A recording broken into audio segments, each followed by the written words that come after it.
We're going to move on to our next one, Jojo. So, how can you deal with your in law's criticism without stirring the drama?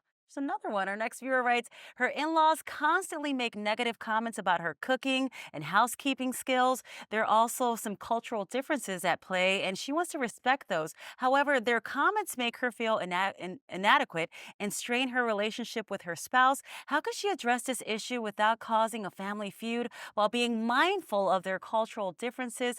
That's a tough one, Jojo.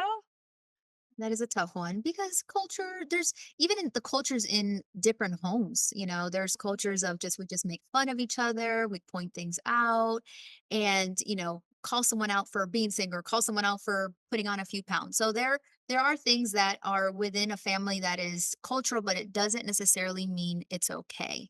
And behavior modification 101, it ain't easy, but with time and with effort, things can change. You have to have buy-in with your spouse. Okay, that's the very first thing. There needs to be a conversation with your spouse about what's going on and how you feel because they're that first person of defense. That is their family. They can relay the message and if, you need to speak up for yourself, that's okay too, but you start there. Now, with behavior modification, we do recognize that like I said it would be difficult, but it's not impossible. So, would they display these behaviors in a courtroom?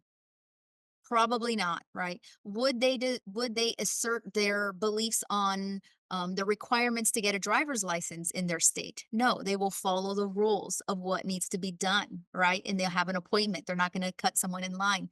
They know how to modify their behavior when it's necessary. And you need to stick to your guns. And if this is inappropriate, if this is uncomfortable, you need to be able to address it. I use humor. I might say, I'm sorry, here's the fabuloso and a roll of paper towels. Have at it if you don't find my house clean enough. And Mhm. laugh it off, see what happens. I can handle some humor, but someone else might not. So you have to recognize where you feel comfortable in this situation. What does a conversation sound like? That initial conversation with your partner, and asking him to set those boundaries for you. Yeah. So the very first thing is you talk about how it feels, right? So, I love when your parents come over. I love that that you guys are such a tight knit family that you guys are able to bounce off each other and make fun of each other. But it really does hurt my feelings when it has to do with my cooking. When I know I don't cook like your mom, and I would love to. Maybe I can learn from her one day, but I really wouldn't like her to criticize it.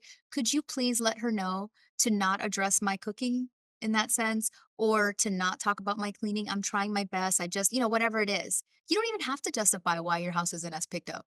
It's your house, right? So you let your spouse know, could you please have a discussion and say, please don't tell JoJo anymore that she doesn't season her chicken, which I season my chicken, by the way, but that she doesn't see. Can you not tell her that?